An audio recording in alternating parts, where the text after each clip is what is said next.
going on, everybody? Thanks for tuning in to Voice of Bedlam Live. I'm your host, Andrew Santoro. We got a great show planned for you guys today. Thanks for checking us out on the All In Sports Talk Network. Where football rocks on the Voice of Bedlam Live. All right, so that's Devil John. John, yes. How you been doing, man? On the Doing mic and on the great. boards? Doing great. It's good to be behind a different mixing board this time. Had some fun though doing a live show last Friday. So sorry guys for not being there last Friday, but hopefully the loaded Tuesday episode was good enough for you. How about you, Colin? How are you doing? Because you're the only Johnson that actually wants to come and say hi to us anymore. Yeah, I can't speak to Sean, but I like to make sure I'm here for these Tuesdays, even after these crushing losses for Philadelphia. It's kind of been a somber couple days here in the city of brotherly love. Yeah. As the rookie comes crashing back to Speaking earth. of crushing truth, let's get into a quick commercial. If your passion is on fire, your new sports game app is FireFan. It's way more than an app. It's real-time play that puts your head in the game. Literally, you predict the scores, you call the plays, you forecast the action, all in real time, all while competing against your favorite sports heroes, celebs, or just diehards like you. Don't just turn on the game. Fire it up! Pre-register now at teamrhino.club. Yeah, they help. Go check them out because they help keep this show afloat and getting this content out to you. Let's go talk some scores, though. All right. So now, this is a sad kind of time. Football's really half over now. It's like, what are we going to do? Season. I know, it's really scary. I mean, at least we got the back end, you know what I mean? Yeah. But it's just sad looking at it that way. But Tennessee took out Jacksonville, as everybody already knows, 36-22. Back-to-back weeks with a tie in the NFL. Washington going out to London to tie up with the Cincinnati Bengals at 27. New England beats the pants off of Buffalo 41-25 to split the series. Yeah, New England's a little bit stronger when they got Brady under center. Carolina Keep pounding Panthers 30-20 over Arizona, and that score, doesn't really show what happened. I mean, Carolina really beat out Arizona. The Jets come back over Cleveland 31-28. Houston on top of the Lions 20-13. KC over Indy 30-14. Jamal Charles being placed on IR, but we'll get to that a little bit later. New Orleans over Seattle 25-20. Oakland, most penalized game ever, 23 penalties. Doesn't stop them from getting the win. It doesn't get more Al Davis-y than that. Just win, baby. 30-24 over Tampa. Denver 27. San Diego 19. Atlanta 33. Green Bay 32. Dallas 29. Philadelphia Fleagles, then Fleabags in Philly 23. Whoa. And Monday night, Chicago 20, Minnesota 10. What happened?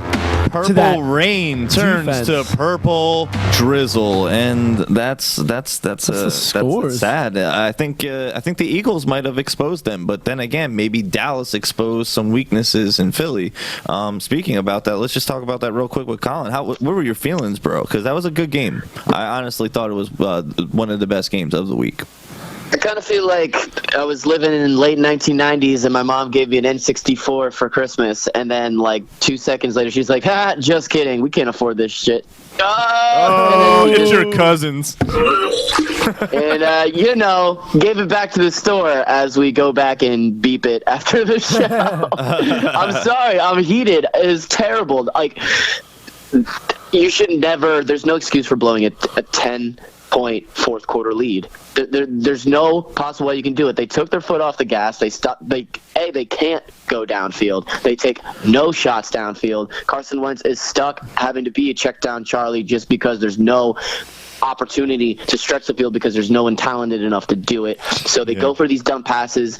Doug Peterson, head coach, is calling these wild plays like 3rd and 2 in field goal range. Let's do a swing pass. They lose 2 yards instead of just rushing up the middle, and they bounce themselves out of field goal range, even though it's a 54-yarder field goal, and he chooses to punt, even though their kicker, Caleb Sturgis, had already made a 55-yarder earlier in the game. Oh I got the fourth quarter decision making by the coach was bad, and the voices of the Philly fans are kind of in agreement that the coach cost us this game. That second, honestly, I think it was mostly your secondary. Your secondary had a lot to do with the losing of that game, and especially towards the end, because that big play to Dez, kind of rips your heart out. And that's and you need, and especially with a playmaker like that, there was a lot of space on that touchdown catch. Now, that's the touchdown that put him into overtime, right? Yeah, they didn't win it. Yeah, they put him into overtime. So, all right, now, Dak Prescott, we got to talk about him a little bit more. Throwing a 5-yard touchdown pass to Jason Witten to seal up the game in overtime. Witten to win it. Now, this is their 6th straight win, only losing in week 1 to my big blue Giants, but 29-23 victory over the Eagles to really gain some ground in the NFC East. Honestly, Dak Prescott is going, 2 touchdowns on the day. Going to. He's making it a very, very tough decision, even if Tony Romo becomes healthy. Yeah, Tony Romo's not coming back. That was just all a bunch of hype to keep the fire under the rookie lit.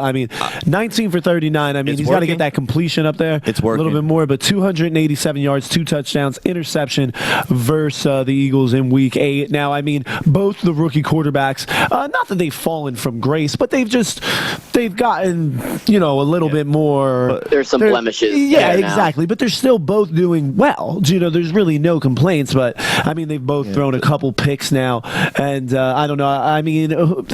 Wentz, is he ever going to throw the ball downfield, Colin? I don't think that there's a player on the roster who's capable of getting separation downfield. Nelson Aguilar, that's what you think it is. You don't think it's that they don't trust the rookie throwing deep? I like his deep ball a lot. If you look back to, sure, it was against the Browns, but in week 1, he had really nice touchdown passes to Nelson Aguilar and Jordan Matthews, both of which traveled at least 20, 25, maybe even 30 yards in the air. Beautiful touch. I like his deep ball a lot. I just think more often than not, the wide receivers that they have are not good route runners, and they're not speed guys. The fastest guy they have on the team is Josh Huff, and and he's returning kicks better than he is receiving. Well, wait, look at this. And he also just got arrested, so there goes the shot of that. They have Bryce Treggs, their 5th wide receiver, who hasn't been active yet. They claimed him off the practice squad of the 49ers after first cuts. Maybe with Huff getting with what happened to Josh Huff today, Bryce Treggs is definitely a name to keep in mind as far as joining the Eagles' active roster this coming week against the Giants. Now, he's a speed guy, so we'll see. Looking back at North Dakota State's Carson Wentz, the past 3 weeks, his average completion against Washington, 8.1 yards. Against Minnesota, 4.9 yards. Against Dallas, 4.7 yards. I think it's a little bit more than not getting separation. That's the plays they're calling, but they're calling them for a reason. And what is the reason? He's only thrown 3 interceptions. He's got a 9-to-3 ratio, over 1,500 yards with a 92.5 rating. It just doesn't add up.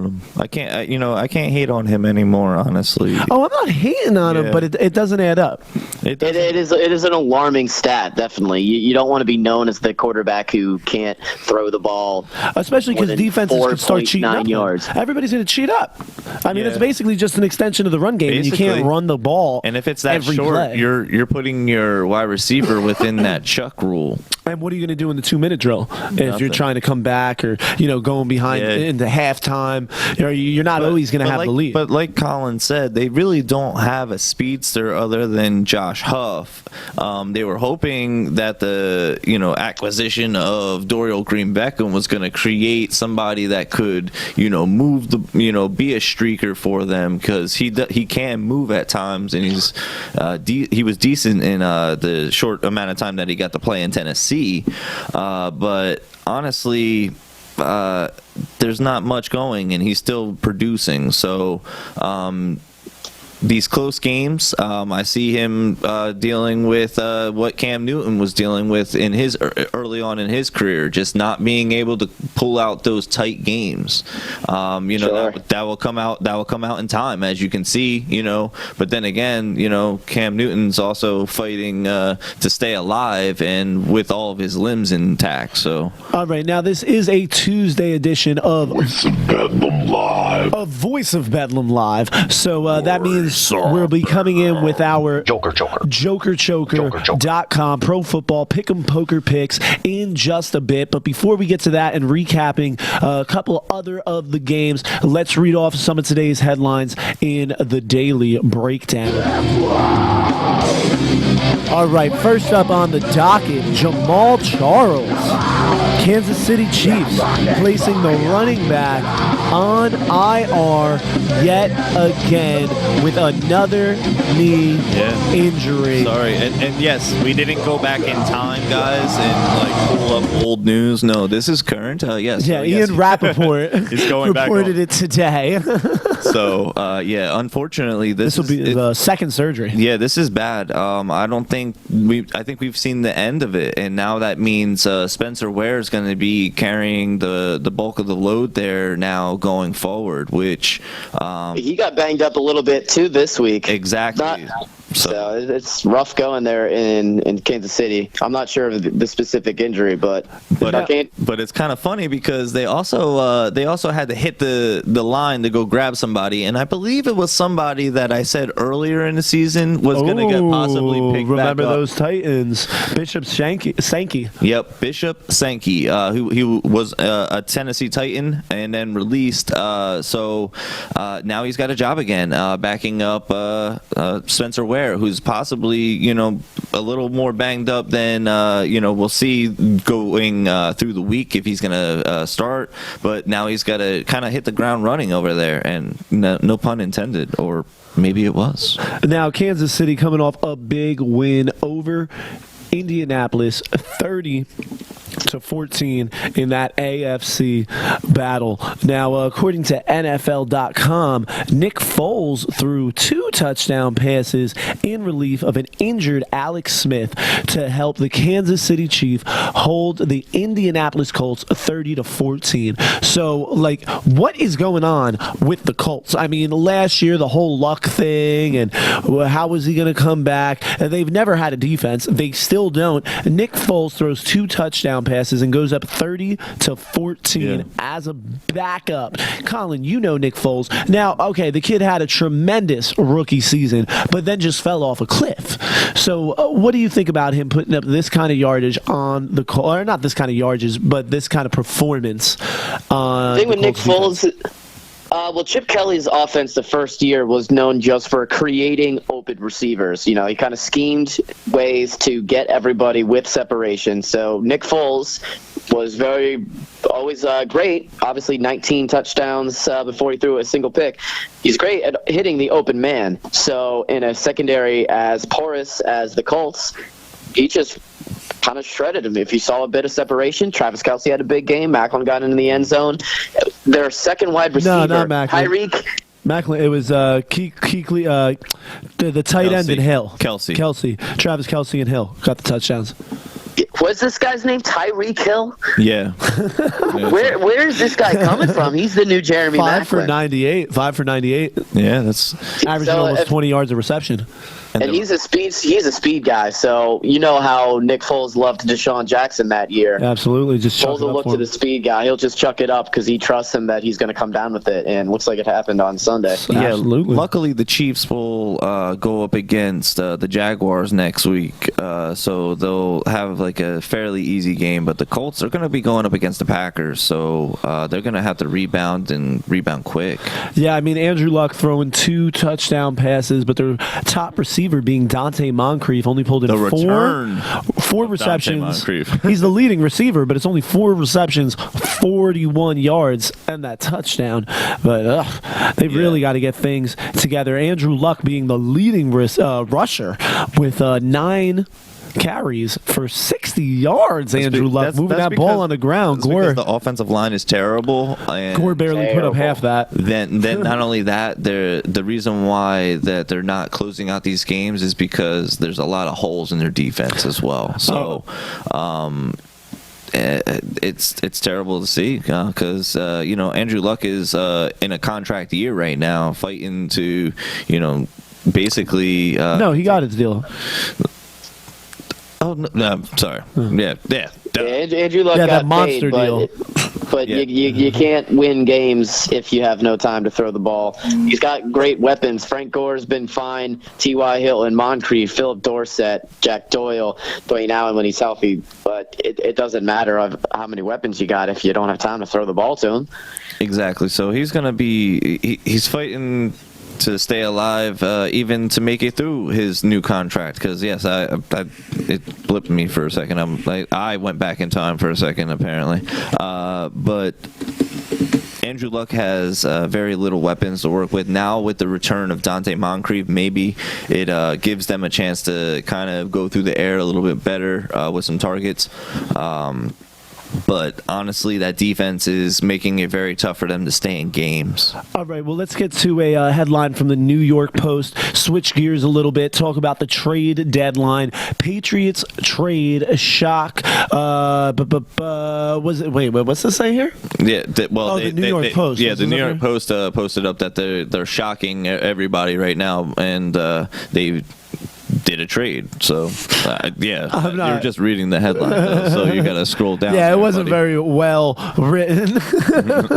But Jamie Collins. Yeah, Jamie Collins was traded from the New England Patriots to the Cleveland Browns. So the man goes to sleep in pretty much first place of the NFL, on top of the world, gets traded to dead last winless Cleveland Browns. John, how would that make your day feel?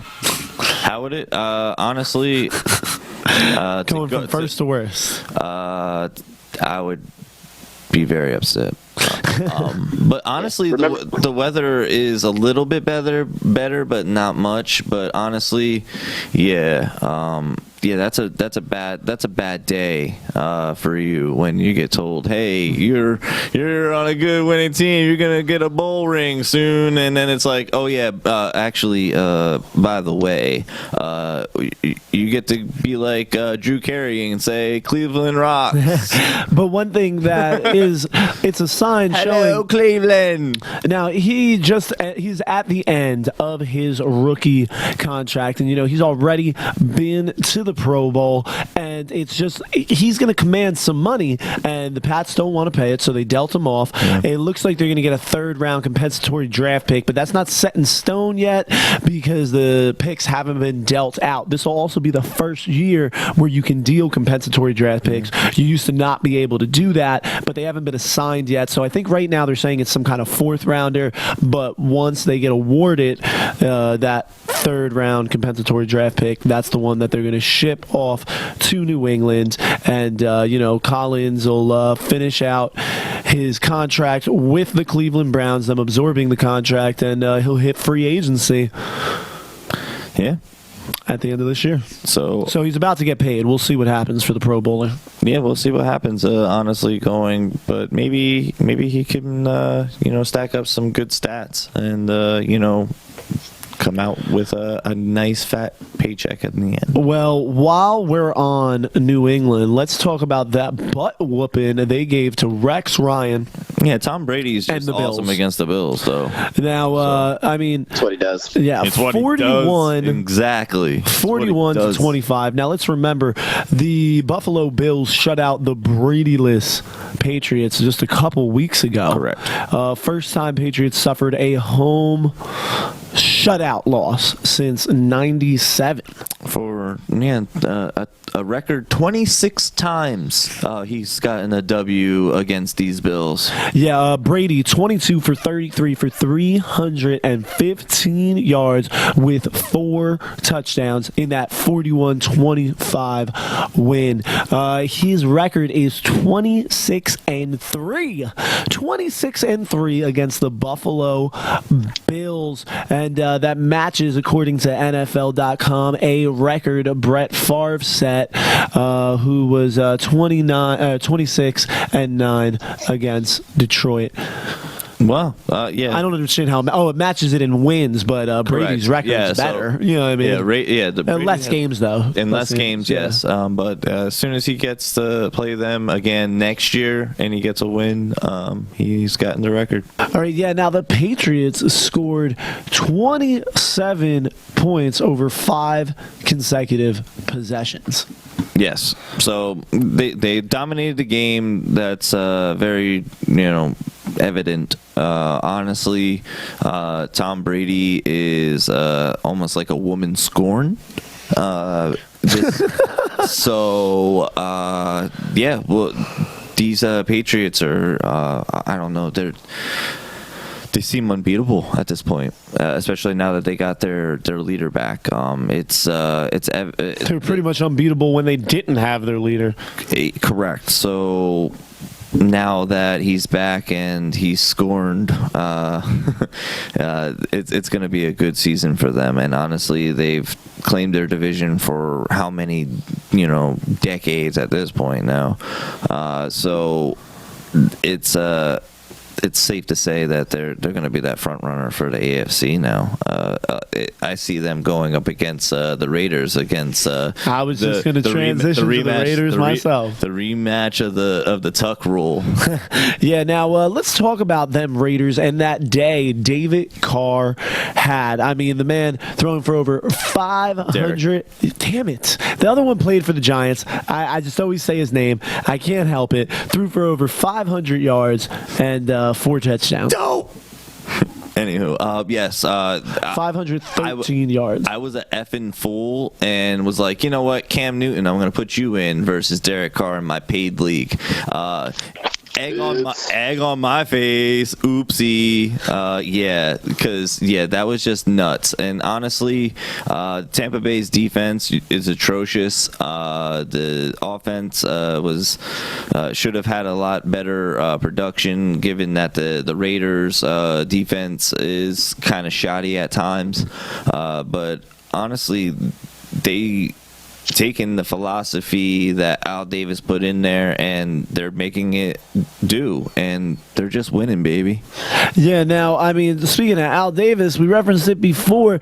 The Raiders set a record 23 penalties for 200 yards. So they went backwards 2 touchdowns. I look at that as going 200 yards in penalties. Yeah. That's like backwards 2 touchdowns. David Carr throws for 513 yards, completing 40 of 59, setting a franchise record. And you say David Carr. Damn it, That's incredible.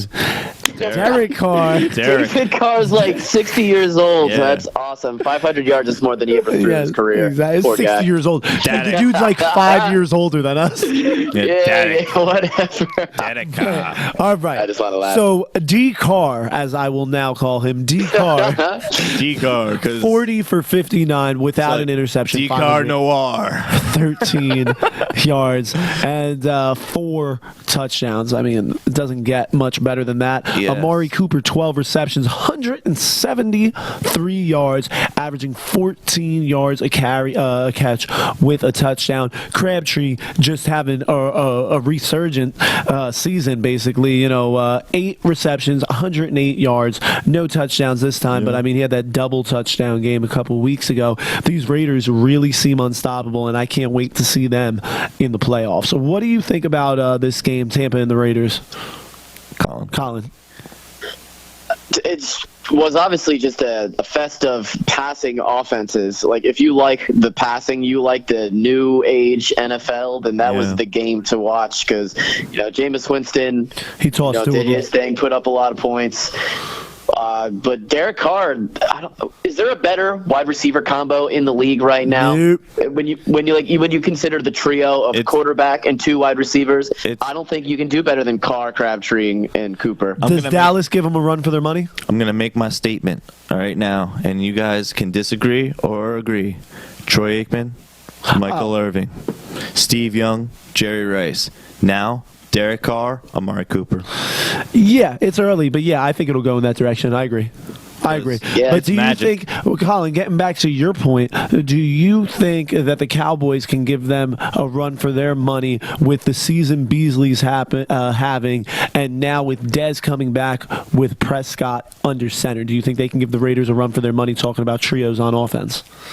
I mean, I don't think Beasley's quite at that level. This Like, year he's he an is. effective slot guy in the way that like Edelman is, but like both Crabtree and Cooper, these are like Randy Mosses on the outside. Let's go I mean, easy with Crabtree, Randy Moss. Whoa! You obviously don't watch college football because when he was in Texas Tech, he was lighting it up. Yeah, These when are I just played high bigger school guys football, I was as opposed to lighting it up. Beasley. Beasley's the size that I was in high school, Andrew. You remember that? I was a little dude. Yeah, you were, dude. When I seen you after I didn't see you for a while, Colin, I'm short and I was like a foot taller than you, but now you're like 2.5 feet taller than me. Like, what the hell? What did you hit, a growth spurt at 25 or something, man? Yeah, it came around. He grew up and out. I guess 16 or so. Maybe I didn't see you for a few years. I don't know, man. I don't know. But let's He remind hit a everybody. Mario Warp Tunnel. You guys are listening to Voice of Bedlam Live. on the All In Sports Talk Network. I am your host, Andrew Santora. We are rocking you through an hour of some NFL coverage, recapping this weekend's past games, and also we will get into our preview, some of it, because we also have a preview show on Friday. We will do a little bit of a preview of the upcoming Week 9 slate. Hear me and Colin talk some Giants, Eagles, and also we'll do our Choker.com pro football picker pokem picks, so make sure you stick around for that. And remember, if you missed any of this show, you can hear it in its entirety over at voiceofbedlam.com. I'm going to ask you, gentlemen, a question that is sort of getting answered. When is Cam Newton going to get some bleeping respect from these referees? Well, we'll find out soon, because Roger Goodell said he wants to schedule a meeting with Cam Newton about that fact. Because he admitted today, Roger Goodell, he admitted that a flag should have been thrown for that low hit on his knee. Like, especially with ACLs and MCLs and how you respond after the surgery, the protection of the players has to be number one. And yes, he is a big guy, and everybody's like, well, he's like Jolly the Green Giant over there that can run the ball. And it's like, yeah, it still does not negate the fact that he needs some type of respect and the protection that other quarterbacks receive. I got a question for you, though. Sure. I mean, I know at the Super Bowl people were talking trash on Cam Newton, but how is this? Can we look at this at kind of as like an Odell Beckham thing? Last year, I mean, I was on Cam Newton's side, but last year, you know, he was pretty showboaty when he was winning, and that makes a lot of people mad. Just like Odell Beckham being showboaty makes people mad. And Odell Beckham, before he was dealing cheap shots, he was taking a lot of cheap shots. Yeah, and Cam Newton is too. So are these guys similar? He's taken the high road all season. Yes, this season. Yeah, because he's been losing, though. He hasn't been Mr. He's been losing with tact. For the very thing that everybody wanted to point the finger at about him is his tactfulness about how he conducted himself as a professional. And then this year he goes out basically wearing a gentleman's hat for every conference now, and being as tactful as he can be up until now, when he's like, okay, look, I've been saying it very nicely, and now I'm just saying, give me some bleeping respect. Oh no, I agree, and I think that's why Goodell's meeting with him. I mean, he really has to. It's blatant, and they're always talking about player safety. And like, I mean, this kid's getting rocked every week. He's gonna get more Dame damage than Steve Young might have. Yeah, I hope that this is the trend though moving forward of the production that the Panthers can do. I was Jonathan Stewart 2 touchdowns against the Cardinals. They honestly, they dictated the pace of that game very early, and that's kind of the Panthers that we saw last year. You punch them, you knock them down, you put your foot on their throat, and then you don't let your foot off the throat. I know it's too tsunami to say it, but unlike the Eagles, we did not take the foot off the throat. I mean, yeah, Arizona put up 6 points in dead time of this matchup. It could have very easily been 16-30. I mean, I think the Panthers outplayed them a lot more than what the score shows. Colin, what did you think about this game? I was kind of surprised that Jonathan Stewart had the effectiveness that he did. I know the Cardinals coming into the game were ranked 3rd in rushing defense, but I was definitely impressed by the way that like you said, John, the Panthers were able to get out there and dictate the pace of the game, get the ground game going. Like Cam Newton didn't have a phenomenal game by any means. Wasn't particularly effective passing, didn't throw for any touchdowns. Yeah, Greg Olsen didn't have Greg Olsen 1 catch for 11 yards, something like that. Yes. So definitely a surprising outcome. I had picked the Cardinals in it. I remember I did say on the podcast that if the Panthers won the game, don't say that I didn't think it was possible. But in the fashion that they won the game, I didn't see it that coming. So, good job, Jonathan Stewart, definitely. Yeah, Jonathan Stewart, 25 carries, 95 yards, 2 touchdowns for Carolina. Cam Newton with none. So, you guys want to recap any more of these games? Anything that really stood out? I think we got a couple other headlines to talk about too. Yeah, the Monday night game has to be discussed. Oh yes. We'll get to Chicago knocking out Minnesota. What happened? Yeah, there? Purple rain, the purple drizzle is what I'm gonna say. And yeah, you know what? We'll hashtag that, guys. Let's continue that. All right. Oh, no, we can go right there. Let's talk about the return of Jay Cutler throwing for 252 yards and a touchdown after missing 5 games with a thumb injury. Now Howard ran for 153 yards with a touchdown when the Bears shocked everyone and took out the Minnesota Vikings 20-10. But it's divisional. It's divisional. That's the other thing I kept saying to myself. Yep, very true. Like, it's divisional, true, man. Yep. Even the teams that you think, like Tampa Bay, all right? Tampa Bay is going to beat Atlanta. Tampa Bay what? Tampa Bay will beat Atlanta this year. Oh, you think? This Thursday, you think? It's quite possible. They are at home this Thursday, and Thursday games you can't predict. They're so wonky. I'm just saying, divisional games are the flip of a coin, honestly, because you can have a stacked team, but honestly, the type of preparation and homework that is done against your divisional foes is engraved into you because you face these guys 2 times a year, so you know the ins and outs of their organizations. You're watching their acquisitions, and you're staying on top of that so that you can stay on top of your division. Now, back-to-back weeks, Sam Bradford and the Minnesota Vikings offense only able to put up 10 points, which is almost never enough to do the trick. Putting up back-to-back losses after going 5-0, not doing too well off the bye. How can they Detroit, they're coming up with a game, 1:00 game, November 6th against the Lions, and the Lions seem like they could be righting that ship a little bit, but I don't know. They lost to Houston this week. So what do you think? I get torn up with the Lions because I really like Matt Stafford, and you never know. I mean, he's the leader of a lot of categories. He's a lot better than people give him credit for, but he is also a bonehead. So, can they right the ship against Detroit in Week 9? Because then they got to go visit Washington, who's also, a back and forth team. I mean, they got to right it. They got to right the ship. Also, real quick in the daily breakdown, Redskins offensive tackle getting suspended for 4 games for another performance enhancing scandal, if you will. Now that's a Trent Williams offensive tackle, but let's get back to this Minnesota game. And this is what's going to happen, because you asked us if they stand a chance against Detroit. Detroit is Detroit going to best the Vikings? And I'm going to say dang straight. You know why? Because Detroit's defense is one of the most blitzing defenses that I've ever seen, and the Philadelphia Eagles exposed exactly how you treat the Minnesota offense. You blitz them, and you blitz them often. Colin, what's your take on the NFC North matchup?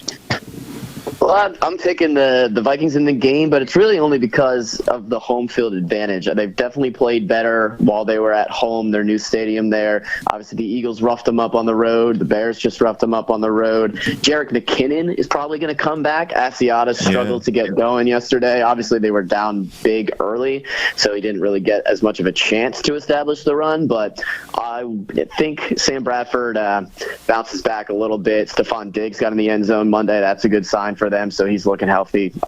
I'm thinking the Vikings take care of the Lions at home. Yeah, I like the Vikings in that matchup as well. Since we've already done it, let's say we're closing the book on Week 8 and opening the book on Week 9. And let's start things off right with our JokerChoker.com Pro Football Pick'em Poker Picks. Now, JokerChoker.com is the home of Joker Choker Pro Football Pick'em Poker, a new style of football pick'ems that brings the strategy of poker to the game of football pick'ems. It's free to play, it's easy to play, but it takes some strategy to win. Yeah, your strategy is going to be this. When you make your pick'ems, all right, each team is going to be assigned a card, and then you have to pick the best poker hand. So that means you're picking 5 cards to make the best poker hand. And what I have a little bit of a strategy that I'm not going to share. Oh, I have mine too. But I shared a little bit of tidbit because El Diablo Juan es número 2. John, number 2 overall. See, now I am in the top 10. I would be higher, but what happened the one week, and I did it while we were on air, I messed up my picks, and I clicked the wrong button, so I didn't open with Jacks or better. So I have a skip in my roster, so I got like an absolute 0, and I'm still top 10, but I bet you I would be top 3 if I'd have been able to play in that matchup. But so remember, go over to JokerChoker.com now, sign up for your free account, but be sure you use our promo code BEDLAM. That's BEDLAM, just like the show. You'll get some free coins so you guys can compete to win $500, and it won't even cost you a cent. Make sure you go to JokerChoker.com now and use our promo code BEDLAM. Do it now. All right, so who wants to go first with their JokerChoker.com Pro Football Pick'em Poker picks? Honestly, I think Colin should go first because I agree. The absence of his voice in this show is quite alarming for me. So let's hear what you got, man.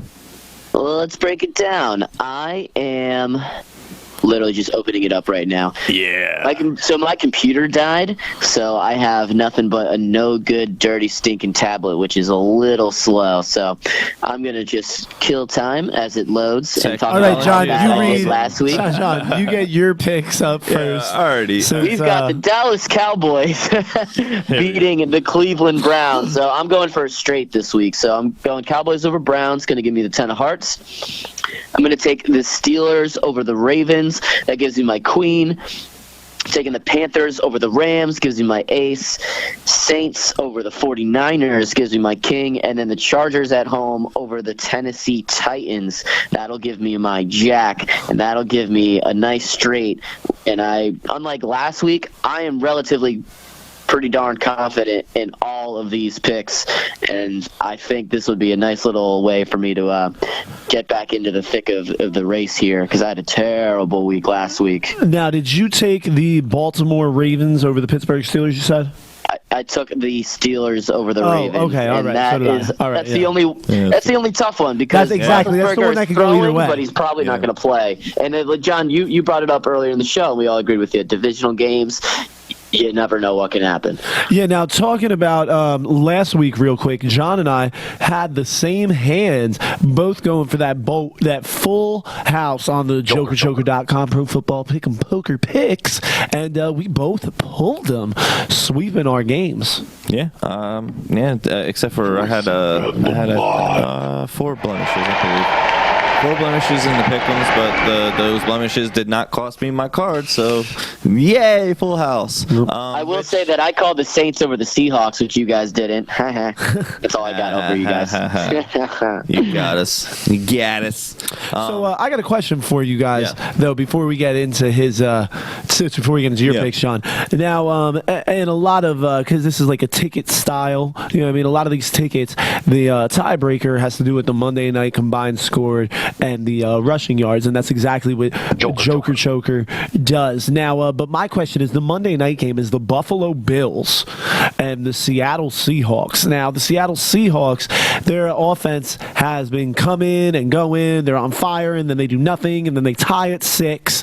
What are you guys going to put for this combined score of Buffalo and Seattle? I think it's going to be low. I think it's going to be 30. Real low. Did you put 30? And what do you 30 see? Points like, so like a 16, rushing 14? Yards, actually. Like, how do you get 40. To 30? 20 to 10? I could see that, yeah. 20 I in think, favor of who? Let's talk about this game I think like a 17-13 Seahawks is something that I can see happening. Okay, all right. I think that sounds about fair. I don't know. I'm thinking it might even be like a 21-10 or a 17-10. I'm going to get real conservative. I'm going to put in 27. John, what do you think? I did like 42 or something like that. I don't know. So I disagree. I don't think they're going to put up points. I think it's going to be high score. The running game, however, I do see both these teams running, especially both quarterbacks, a lot. I mean, Russell Wilson, a lot of talk on him is that he hasn't been able to run, but I don't know. For those Michael, he's coming back. Honestly, I haven't really put any thought. Yeah, but it's a good. I'm just saying, a game like this, it seems like I know a really that sounds sad, but like it's a run heavy game. It's a run heavy game. I'm just curious what you guys' break is on the game. So John, why don't you give us your Joker Chokers. Well, like I said, for our listeners that do not speak Espanol, Diablo Juan, which is Devil John over here, is number 2, all right, overall in these pick'ems. So apparently I'm doing well. So if you haven't jumped on board at jokerchoker.com and entered your promo code Bedlam, you need to do that now so that you could be like me. So anywho, I'm going with Atlanta over Tampa Bay. I know I said that Tampa Bay could win, but no, I'm sorry. Tampa Bay, your secondary is terrible, and Julio Jones is a monster, and you have nothing to stop that. I'm sorry. So that's going to give me my 7 of spades.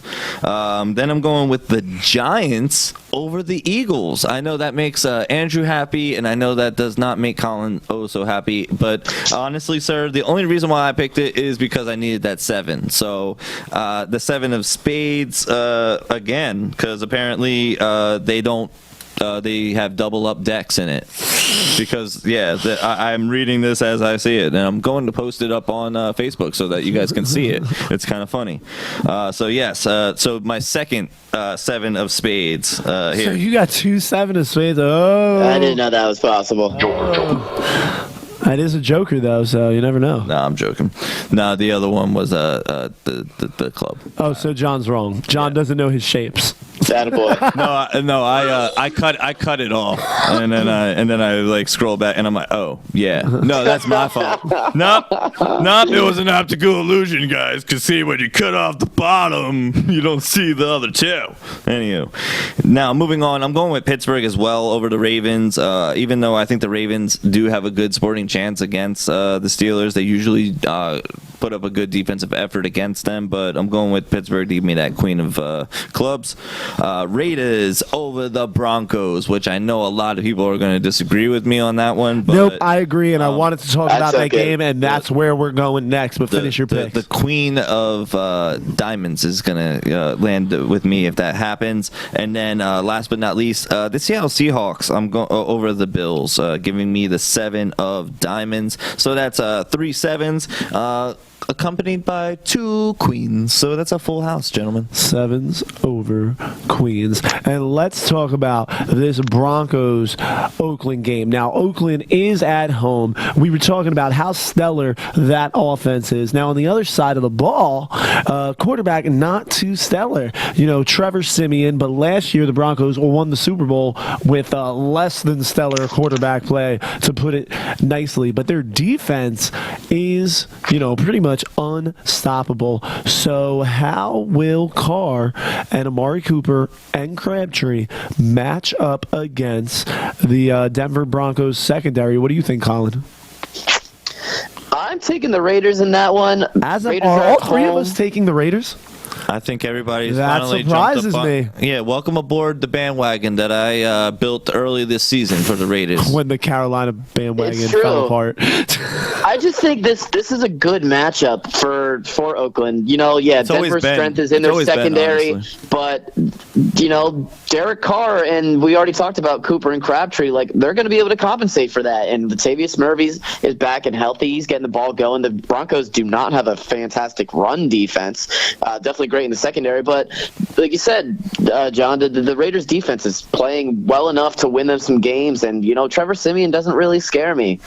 He's a solid quarterback. I'm quite impressed by the season he's having, but I'm not expecting monster games for Emmanuel Sanders and Demaryius Thomas, and C.J. Anderson's on the IR. Devontae Booker's a bit banged up. I definitely like the Raiders in this one. Yeah, I agree, because Devontae Booker, as you said, is banged up, so that leaves the running game very questionable. So that means as long as they prepare well for the passing game, they have it in their hands at home, and to throw that game ball right into the black hole, which I don't think a lot of people know the black hole. The black hole is the Raiders section, Raider section. Yeah, so exactly. With all the spikes on the shoulder pads and all that. Oh, I'm just Raider fans are submitting my Joker picks. I'm not doing very good at multitasking. So while I finish my Joker picks, why don't you guys talk about this Jets-Miami game that's going to come on, this AFC East out of all the matchup. games, that's the one you want to talk about? Well, I want to see if the Jets can get back-to-back wins. Yeah. And, it's an AFC East matchup. Patriots seem to be running away with it. What do you guys think? I got Miami. I got Miami too. Do you guys think I'm crazy? In a fantasy league, I am putting Matt Stafford for the whole season long. He has been my only quarterback, and more often than not, it's been fine. But I'm not playing him on the road in Minnesota, so I'm going to try. I got my waiver submitted. I'm trying to pick up Ryan Tannehill for this game. That's how much I think the Dolphins are going to win. Wow. Am I crazy? Am I nuts? A little bit, but then again, that Jets defense is quite suspect. So there's no such thing as Revis Island anymore. That island is sunk. That secondary is not doing anything. Yeah, it's definitely seen some effects of weathering and land erosion. All right, I'm ready. We went a little scientific for y'all. I found it. I was looking for that flush. He got it. I was looking for that flush. He was going for the frush. And I finally found it. I had you guys talking in my ear, and I couldn't concentrate because I had 6 different pairs on board. Because we are doing a show. I had 6 different pairs where we talk on my Joker picks. Yeah, we because do I talk. procrastinate and have to do it while we do the show. All right, so I am taking the Atlanta Falcons over the Tampa Bay Buccaneers. I am taking the New York Giants over the Philadelphia Eagles, which we will talk substantially about next. The Kansas City Chiefs over the Jacksonville Jaguars. Green Bay Packers over the Indianapolis Colts. Seattle over Buffalo. Now, the hardest game, biggest coin flip, of course, being the Giants over the Eagles. All the others I feel solid with, so I won't be wrong, but even if I am wrong with that Giants game, I still will get 3 of a kinds off the other games. But, all right, so I am going 7s over 3s with my flush, and let's talk about the Eagles Can I get a pause? A pause? What you need? Hey, Colin, can you join me in a small clap? Because he did not copy my picks this week, ladies and gentlemen. Please. Boy, although maybe that's your funeral, Andrew, because apparently following John is the right call. I have never once copied John's picks. He just read his picks off before I read mine off last week. As he willingly admitted that he does his picks while we do the show. No, but I did them. No, we- go back and listen to it. I did my picks before we started Joker though. Okay. All right. I see a Joker and somebody's being a choker. That's for sure. All right, so let's talk about the New York Giants hosting the Philadelphia Eagles. Hosting the Philadelphia Fleabag Eagles. I don't think Dem pigeons. I don't think so. A pigeon's a girl that gets no dubs from me. Although I just passed MetLife on my way to New York yesterday to go see the Conan O'Brien show. That was funny. Oh, I forgot about that. That's pretty sweet. It was pretty cool. Sweet. But honestly, I got the Giants winning. The only reason why is because you have decent targets with Sterling Shepard and Odell Beckham, and the only thing is your running game is non-existent. Yeah, it looks like the same for the Giants. Eagles. The Giants might be, of course, trying to trade for a tackle. There are some rumors. Yeah, there are some rumors out there, but yeah. Trade deadline passed today, though. Oh, at 4. That's right. It's over now. It's over. No now. really mega deals besides. That's right. I was thinking. I didn't realize that. I didn't realize that it stopped at 4. You know, I don't like. I mean, it stops at the business day, but I think when I hear something ends today, I think it. At the end, midnight would make more sense. Yeah, but no, end of the business day, sir. Yeah, so too late on that one. Which we do late business here. Now, I like the Giants in this game, all right? Yeah. Now, I said I needed the Giants to go a turnover-free game. They haven't, but yeah, I still like the Giants in this game. They're starting to right the ship. Don't believe the hype about how ugly last week's win was against the Rams. That was a great game. Landon Collins. The Giants had pulled in 4 interceptions. Don't tell me that's bad. Don't tell me that's bad. I mean, there's defense to football too, guys. Like, let's get real here. You know, Odell Beckham had that nice touchdown. So, what do you guys, Colin? What threatens you most about the Giants? Where are the Eagles going to struggle in this matchup? Well, and then I'll tell you where the Giants will struggle. I know it's obviously going to be stopping Odell Beckham Jr. That really goes without saying. But the second major factor is going to be, can our offensive line stop the strong defensive line of the Giants? Because you guys, you spent a lot of money on your free agents. Olivier Vernon, especially right there on the defensive line, and it's been solid. It hasn't been fantastic, the best in the league, but it's been pretty good. Mm-hmm. And my concern is that Jason Kelce banged himself up, the Eagles center, last week. Obviously, our rookie, the right tackle, I always forget his name. He's been starting to play a little bit better, and then the rest of the line has just been okay. Are they going to give Carson Wentz enough time to find any wide receivers getting separation when the wide receivers, which we've already talked about, can't get separation? It remains to be seen. I think the Giants look better on paper. I took the Eagles in my Joker Choker picks, but I think that was kind of more so from the heart. I think the variable that is going to be the solution for the Eagles to win is, can the running game respond against this defense? Because with I would have to say, like, medium tier linebacking core right there. You have a decent offensive line, but that linebacking core is not where it should be. So can Barner or Sproles make some moves to establish some ground game to open it up to because as we mentioned earlier, Wentz is not throwing the ball very far. Yeah, exactly. And all that means is Landon Collins is going to be playing in the box where he usually plays anyway. Landon Collins is going to absorb that run game, and with him throwing underneath. Now, both of Collins' interceptions, now he's not really known to be a cover guy. Both interceptions basically happened the exact same way. Off a bat, that first one that he ran back for the touchdown was unbelievable. That play was unbelievable, making all those defenders miss. The second one had a nice run back also. But, I mean, he's going to be cheating up there in that box. I mean, he leads the team in sacks with 2. The Giants have 9 in the year, surrendering 11, so -2 in the ratio. But, I mean, between Collins and Casillas, they're going to handle that underneath passing game. And they're going to handle that lack of a running game. Let's not forget Dominic Rodgers-Cromartie, 4 interceptions on the year now. Giants finally putting together some turnovers. Dominic Rodgers-Cromartie having 2 last week as well. But, I mean, the offense, the Giants really need to establish a running game. Rashad Jennings has missed a substantial amount of time. He returned last week. He is still the rushing leader, even with missing the games. 53 attempts, 142 yards. 2.7 a carry with a 17-yard long that he got last week and 1 touchdown that he also got last week. The Giants' run game is a joke.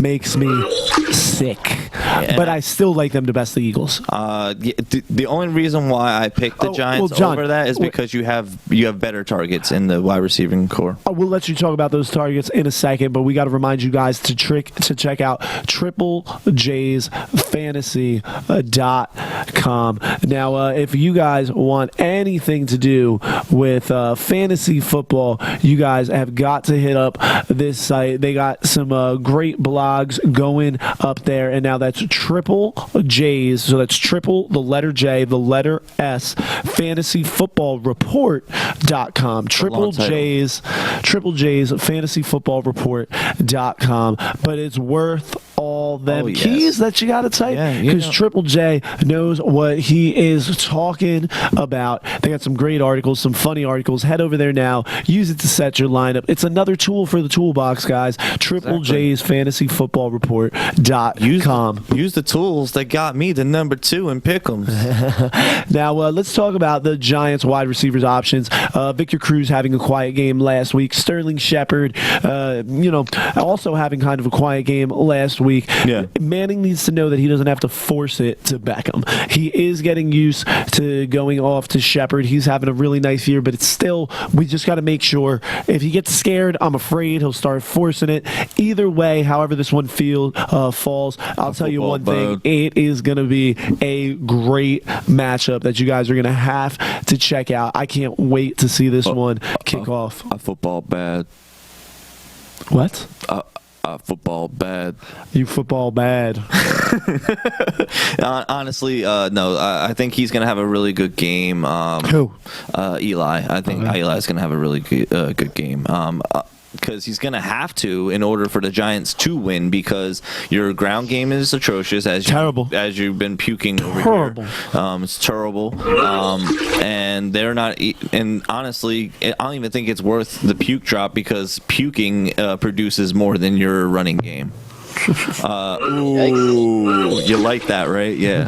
So honestly, then on the other, like I said, that variable that could lean towards the Philadelphia Eagles winning that game is if they can establish the run game, because if they can run the ball, it takes a lot of the pressure off of that passing game, because as we established, like I said earlier in the show, is that those targets in Philadelphia are somewhat lackluster. Nate Aguilar and it's like Josh Nelson Aguilar. Yeah, that's who. See, I don't even. He doesn't deserve to get called by the right name, man. Exactly. I don't even know who these guys are. Who are you? We got his name right when he was being accused of rape. The only reason why I know who one of them is because he was a Titan, and it was Dorial Green Beckham. Like that. Talk about getting dealt off. He was a second-round pick, man. What's going on with that? Yeah. Well, he was a head case down there, and I believe that's why he fell to the second. Exactly. So, but he's honestly a decent wide receiver, but I don't think he's that guy to kind of give to be a number 1 in a sense. So, with that being said, with very questionable wide receivers of who's who, they lose in that category. So if they can establish a run game, I see Philly winning. But honestly, I don't see it happening. I think they're both atrocious running games. Colin, 20 seconds. Give me your final take. if you guys don't have an answer for Darren Sproles, that's the only way we got, because Darren Sproles is likely to lead the backs in touches. If he can get a little bit of hole out of the offensive line, your linebacking core is not really going to be able to catch him. I'm hoping to see some like wheel routes or maybe some quick slants across the middle out of Jordan Matthews and try to beat the middle of the field on you guys. I think that's our only shot. Oh, so More short passes. In this case, I mean, you have a pretty good corners there, and so I don't really like the matchups of DGB or Nelson Aguilar. I'm not looking their way. We got to get Zach Ertz some catches. My God, he's doing nothing, and I don't know if that's him. He came out and said he needs more targets, but we'll see. Yeah. All right, guys, we got to get out of here for today. Thanks for hanging out with us for this past hour of Voice of Bedlam Live. Thanks for tuning in on the All In Sports Talk Network. Remember to head over to voiceofbedlam.com. Check out the blogs. Colin's got a great series going on over there. Check out everything we got cooking. We'll be getting out of here in just a second. So, let's take it out. Yeah. Classy. We'll catch you guys later. New for outro. calling on the phones.